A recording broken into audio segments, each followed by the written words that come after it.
नमस्कार, चंडीगढ़ से आपका स्वागत है। मैं हूं आरजू। आइए सबसे पहले नजर डालते हैं कुछ अहम खबरों पर। प्रधानमंत्री ने लोगों से जन औषधि केंद्रों की दवाओं का उपयोग करने का किया आग्रह। भारत का टीकाकरण अभियान में महत्वपूर्ण कीर्तिमान, 2 करोड़ से अधिक लगाए गए कोविड टीके।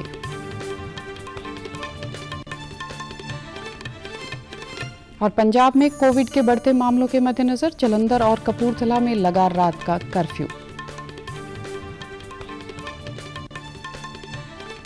अब समाचार विस्तार से। प्रधानमंत्री नरेंद्र मोदी ने लोगों से जन औषधि केंद्रों की दवाओं का उपयोग करने का आग्रह करते हुए कहा कि इन केंद्र के जरिए लोगों ने 9,000 करोड़ रुपए की बचत की है। जन औषधि दिवस समारोह को वीडियो कॉन्फ्रेंसिंग के जरिए संबोधित करते हुए प्रधानमंत्री ने कहा कि भारतीय जन औषधि योजना से गरीबों को दवाओं की ज्यादा कीमतों से बड़ी राहत मिली है। इन केंद्रों के माध्यम से गरीब और मध्यम वर्ग के परिवारों को हर साल 3600 करोड़ रुपए की बचत हो रही है।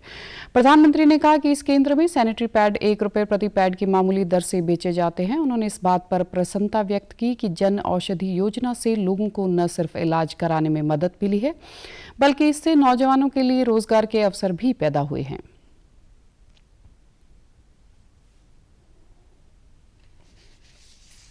योजना गरीब और विशेष करके मध्यम वर्गीय परिवारों की बहुत बड़ी साथी बन रही है। ये योजना सेवा और रोजगार दोनों का माध्यम बन रही है। जन औषधि केंद्रों में सस्ती दवाई के साथ साथ युवाओं को आय के साधन भी मिल रहे हैं। उन्होंने कहा कि देश भर में 1000 से अधिक जन औषधि केंद्र महिलाओं द्वारा संचालित किए जा रहे हैं। इस अवसर पर मोदी ने शिलांग में north eastern Indira Gandhi regional institute of health and medical sciences में 7,500वां जन औषधि केंद्र राष्ट्र को समर्पित किया। उन्होंने कहा कि 2014 तक देश में 100 से भी कम जन औषधि केंद्र थे। उन्होंने बताया कि सरकार बहुत जल्द इस तरह के 10,000 और केंद्र खोलने पर ध्यान दे रही है। भारत ने 2 करोड़ से अधिक कोविड-19 टीके लगाकर टीकाकरण अभियान में एक महत्वपूर्ण कीर्तिमान स्थापित किया है। पिछले 24 घंटे में करीब 14,24,000 लोगों को टीके लगाए जाने के साथ ही देश में अब तक 2 करोड़ 9,22,000 लोगों के टीकाकरण का काम किया जा चुका है। भारत दुनिया के उन ने इतने कम समय में इतने अधिक लोगों का टीकाकरण किया है। देश में दुनिया का सबसे बड़ा कोविड टीकाकरण अभियान इस साल 16 जनवरी को शुरू हुआ, जिसके तहत सबसे पहले स्वास्थ्य कर्मियों को टीके लगाए गए। महामारी से निपटने में लगे अग्रिम पंक्ति के कार्यकर्ताओं को टीका लगाने का काम 2 फरवरी से शुरू हुआ था तथा इसके बाद इस महीने की 1 तारीख से 60 साल से अधिक उम्र के बुजुर्गों को और गंभीर बीमारियों से ग्रस्त 45 साल से अधिक उम्र के लोगों का टीकाकरण शुरू किया गया। स्वास्थ्य मंत्रालय ने बताया कि इस चरण में सिर्फ 6 दिनों में 30 लाख से अधिक वरिष्ठ नागरिकों और गंभीर बीमारी वाले 4,60,000 से ज्यादा लोगों को कोविड महामारी की पहली खुराक दी जा चुकी है। चंडीगढ़ में भी कोविड टीकाकरण के दूसरे चरण की शुरुआत हो गई है। 60 वर्ष से अधिक आयु वाले तथा विभिन्न बीमारियों से ग्रस्त 45 वर्ष से ऊपर की आयु वाले लोगों का टीकाकरण किया जा रहा है। टीकाकरण के समय ये लोग खुश दिखाई दे रहे हैं।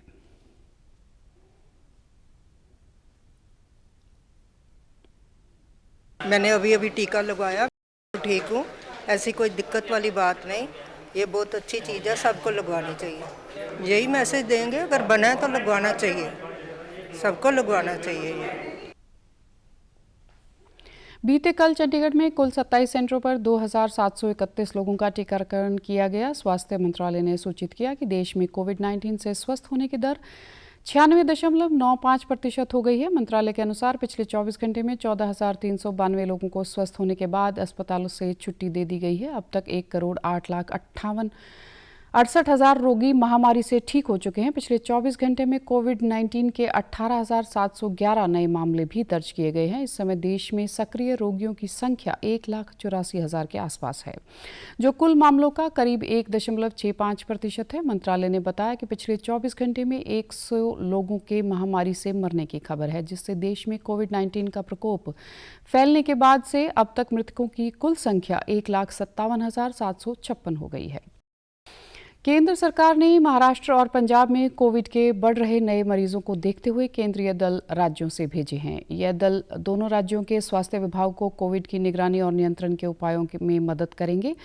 दोनों दल महाराष्ट्र और पंजाब में कोविड के हॉटस्पॉट क्षेत्रों का दौरा करेंगे और कोविड के दोबारा फैलने के कारणों का पता लगाएंगे। इस दौरान पंजाब में कोरोना वायरस बीमारी के बढ़ रहे मामलों के मद्देनजर राज्य की मुख्य सचिव विनी महाजन ने प्रशासनिक अधिकारियों के साथ बैठक की और स्थिति का जायजा लिया। उन्होंने कहा कि शादी समारोह और अन्य समागमों के दौरान होने वाली एकत्रता के दौरान कोविड दिशा निर्देश का पालन करना सुनिश्चित किया जाए और लोगों में कोविड के प्रति जागरूकता फैलाई जाए। संक्रमण के मद्देनजर जालंधर और कपूरथला जिलों में रात्रि का कर्फ्यू लगाने के आदेश दिए गए हैं।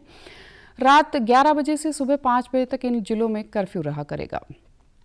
स्वास्थ्य मंत्रालय और नीति आयोग ने उन राज्यों तथा केंद्र शासित प्रदेशों में कोविड-19 की स्थिति की समीक्षा की है जहां इसके मामले बढ़ रहे हैं। स्वास्थ्य मंत्रालय के सचिव राजेश भूषण और नीति आयोग में सदस्य स्वास्थ्य डॉक्टर वी के पॉल ने हरियाणा, चंडीगढ़ सहित अन्य राज्यों और केंद्र शासित प्रदेश के स्वास्थ्य विभाग के सचिवों तथा अन्य अधिकारियों के साथ विचार विमर्श किया। बैठक के दौरान जन स्वास्थ्य के लिए किए गए उपायों और प्रबंधन से जुड़ी रणनीति के मुद्दों पर विस्तार से चर्चा की गई। इस दौरान राज्यों और केंद्र शासित प्रदेशों के कई जिलों में संक्रमण के बढ़ रहे मामलों पर चिंता जताई गई। इन राज्यों से कहा गया कि वे अपने यहां संक्रमण की जांच में तेजी लाने के साथ ही संक्रमित मामलों पर नजर रखें तथा कंटेनमेंट प्रक्रिया को बेहतर बनाएं। टीकाकरण की प्रक्रिया को तेज करने को भी कहा गया। भारतीय जनता पार्टी पंचकुला महिला मंडल की ओर से माता मनसा देवी कॉम्प्लेक्स में महिला दिवस को समर्पित महिला सम्मान दिवस कार्यक्रम का आयोजन किया गया, जहां विभिन्न क्षेत्रों में महिलाओं द्वारा किए कार्यों की सराहना करते हुए इन्हें सम्मानित किया गया। महिलाओं को समर्पित इस कार्यक्रम में कालका से विधायक लतिका शर्मा भी उपस्थित रही, जहां उन्होंने महिलाओं को महिला दिवस की शुभकामनाएं दी। पंचकुला में ये कार्यक्रम आयोजित किया गया। इसमें हम सभी महिलाओं के मान सम्मान के लिए महिलाओं की एक अपनी पहचान भी अंतर्राष्ट्रीय महिला दिवस पर महिला दिवस के रूप में जो मनाई जाती है और भारतीय जनता पार्टी ने इसको एक अलग स्थान और महत्वपूर्ण स्थान देने का काम किया है। कल 8 मार्च को पूरे विश्व में महिला दिवस मनाया जाएगा। इस संबंध में पंजाब, हरियाणा और चंडीगढ़ में कई कार्यक्रम आयोजित किए जाएंगे। कोविड-19 के कारण लॉकडाउन के बाद रेहड़ी पटरी वालों को अपना काम फिर से शुरू करने के लिए केंद्र सरकार ने प्रधानमंत्री स्वनिधि योजना शुरू की है। इसके अंतर्गत सड़क किनारे काम करने वाले लोगों को 10,000 रुपये का ऋण आसान शर्तों पर मुहैया करवाया जाता है। इस योजना के अंतर्गत अगले 2 सालों में सरकार द्वारा 50 लाख से अधिक रेहड़ी पटरी वालों को ऋण उपलब्ध करवाने का लक्ष्य रखा गया है। प्रधानमंत्री स्वनिधि योजना चंडीगढ़ में भी दुकानदारों के लिए मददगार साबित हो रही है। गायत्री देवी चंडीगढ़ के सेक्टर 32 में जूस की दुकान लगाती हैं। लॉकडाउन लगने के कारण उसका काम बिल्कुल ठप हो गया क्योंकि लोग बाहर ही नहीं निकलते थे। फिर उसने प्रधानमंत्री स्वनिधि योजना के तहत 10,000 रुपये का ऋण प्राप्त करके दोबारा अपना काम शुरू किया। डीडी न्यूज़ चंडीगढ़ से बातचीत के दौरान गायत्री देवी ने बताया कि अब उसका रोजगार फिर से चल पड़ा है। उसने ऋण के लिए सरकार का धन्यवाद किया। जो लॉकडाउन लगा था सर, उससे बहुत परेशान थे हम, तो सरकार की तरफ से 10,000 का लोन दिया गया, तो उससे अपना रोजी रोटी कर रहे हैं, अपना बना मतलब जो भी कुछ है काम धंधा। सरकार ने हमारी बहुत हेल्प की, उसके लिए धन्यवाद है। स्वनिधि योजना के तहत ऋण का समय पर भुगतान करने वालों को ब्याज में सब्सिडी भी दी जाती है और वे अपना पहला ऋण समय पर चुकाने के बाद अधिक ऋण के पात्र बन जाते हैं। कोरोना वायरस खतरा अभी टला नहीं है, इसलिए सभी से निवेदन है, बाहर जाने के समय मास्क जरूर पहनें, सामाजिक दूरी बनाए रखें, बार बार अपने हाथ साबुन से धोएं और सैनिटाइजर का इस्तेमाल करें। वैश्विक महामारी कोविड-19, जिसका कहर संपूर्ण मानव जाति को अपनी आगोश में ले चुका है। टीका या दवाई उपलब्ध होने तक महामारी के खिलाफ मानवता की जंग जारी है। ऐसे में सबसे जरूरी है सावधानी और बचाव। फेस मास्क कोरोना से रोकथाम का सबसे प्रभावी उपाय साबित हुआ है। विश्व स्वास्थ्य संगठन और विशेषज्ञों की शोध का भी यही निष्कर्ष है कि मास्क से मुंह और नाक को अच्छी तरह ढककर कोरोना संक्रमण को कम किया जा सकता है।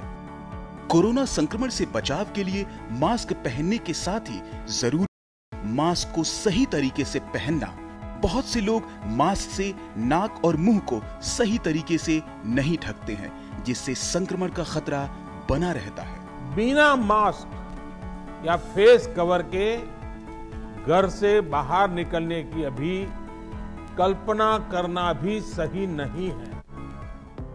जुड़िए डीडी न्यूज की खास मुहिम मास्क अप इंडिया के साथ।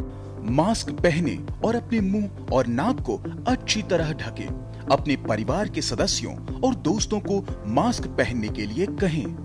Mask up India. Mask up India. DD news के माध्यम से सबको बताना है, कोरोना को हराना है, मास्क जरूर लगाना है। Mask up India. Mask up India. Mask up India. और आप हमारे समाचार YouTube channel DD News Chandigarh, Facebook DD News Chandigarh और Twitter handle DD News CHD पर भी देख सकते हैं। इसी के साथ चंडीगढ़ से समाचारों का सिलसिला समाप्त होता है। नमस्कार।